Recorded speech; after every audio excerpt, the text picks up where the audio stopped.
Okay, good morning, everyone. Today I will present assignment 4 for the software engineering course. Our team is QStream for the working for the company XYZ. So our project called QMS Flow, a quality management system designed to manage documents, users, audit, and compliance-related process. In this presentation, I will cover the testing summarizes in part 8 and 9, traceability matrix. So for the document control management of US001, our objective is to verify document submission functionality in QMS flow. The test scenarios and results are for valid document submission, all the required all the required fields are filled. So this test is passed. Valid document with large file, all the system handles large PDF. This is also passed. Missing required fields. Validation prevents submission. Pass. Duplicate version number. The system detects duplicates. This test also pass. Finally, the last test where server failure during submission, it results in error handling works. It also pass. Let's go to the table now. Okay, so this is the detailed table of each steps and tests that we conducted. So first, when we log into QMS Flow, it navigates us to document control, where the result that we expected was the same as the actual results, where document control page was displayed successfully. Then document details were entered, where all document details accepted without validation errors. Next, the document files were uploaded, where the PDF file uploaded and stored in the system successfully. The submit for approval button is clicked and the document is saved and version recorded correctly. Lastly, the system sent notifications sent to relevant users successfully. So next, the continuation of the submission of valid document. We are going to have when we submit a valid document, but if it's with a large file attachment, what is going to happen to verify that the system accepts valid document with large file sizes is after we log into QMS Flow, it's going to navigate to document control. So when we navigate to document control, the document control page was displayed successfully, which shows that the test is a pass, not a fail. And when we upload a document file, the PDF file uploaded and stored in the system. So this indicates that the test was passed as well.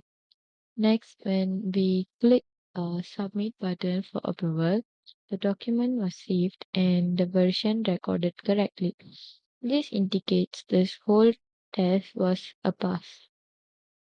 Next, when we submit a test with missing required fields, what happened was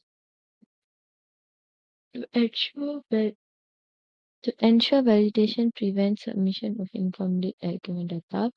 When we leave required field empty, the validation triggered and the submission is blocked. So when we click the submit button, the error message is displayed to user. This shows that this test is also a pass. When a duplicate version number is submitted, to ensure system detects duplicate documents version, this test. So when we upload document with existing version, the duplicate version warning will be displayed. This test is also a pass. Lastly, when the server failure during submission, to verify this test objective is to verify error handling during system failure. So when we submit document during server failure, an error message will be displayed to the user. This indicates this whole system is a pass. That's it. Okay, so for 8.2 is user account management US002. So the summary, the objective of this test case was to verify user account creation and system behavior in the QMS flow. So to create a new user with valid details, in this scenario, the admin successfully logged into QMS flow, navigated to user management page and created a new user with all required information. The system accepted the details, created the account, and automatically sent the login credentials via email. So this confirmed that the normal user creation works as expected. So the test case passed. Okay, go to the next table. So to create a user with missing required fields, we intentionally left some required fields empty when attempting to create a user account. So the system correctly triggered validation errors and prevented the account from being created. This shows that the system enforces input validation and prevents incomplete data from being saved. So the test case passed. Next, 8.2.3.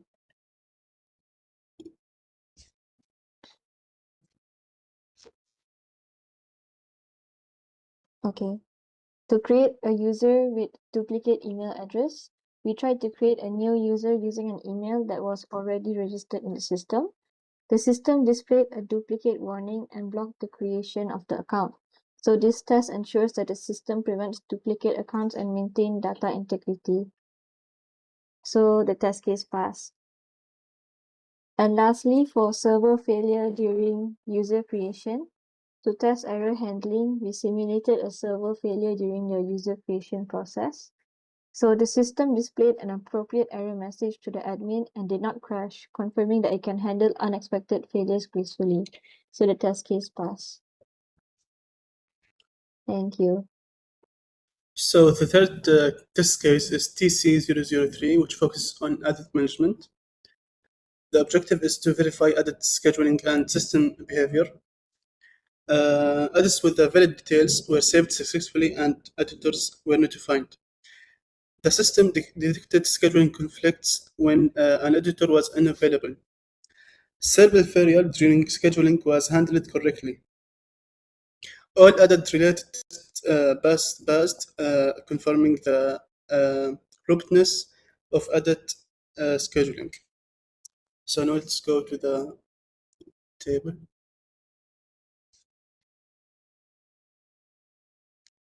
So as you can see here, we have the step details, expected results, actual results. So first of all, management module. The expected result was to display the edit management details. And the actual results, edit management page displayed correctly, which is a pass. Enter edit details, data accepted, edit details accepted, pass. Assign editor, expected results, editor assigned. Actual results, editor assigned successfully, pass. Selected checklist linked to edit, pass. And the last thing, click save and notify, edit saved and notification sent. Actual result, edit saved and notification sent. So next table. So in 8.3.2, the step, we have only one step.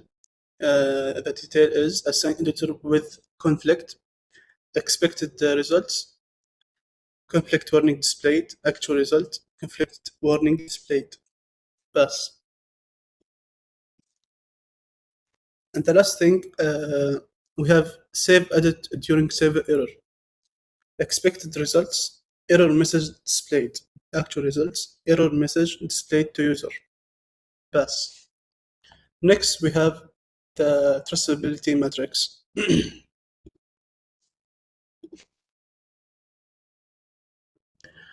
This matrix shows how user stories are linked to test cases across all sprints, ensuring complete coverage.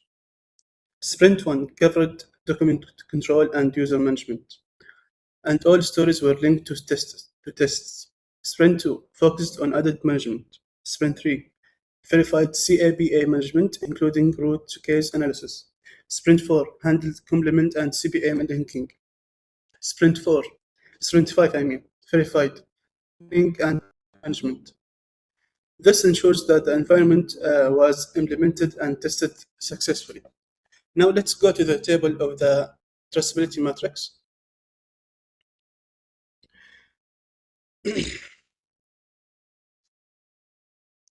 So as you can see here, the TCC1, the US001, the control management. So as you can see here, the traceability matrix, we have document control, user management, audit management, CAPA management, complement management, training management, calibration management. And all of these sprints was tested successfully and passed. And that's all.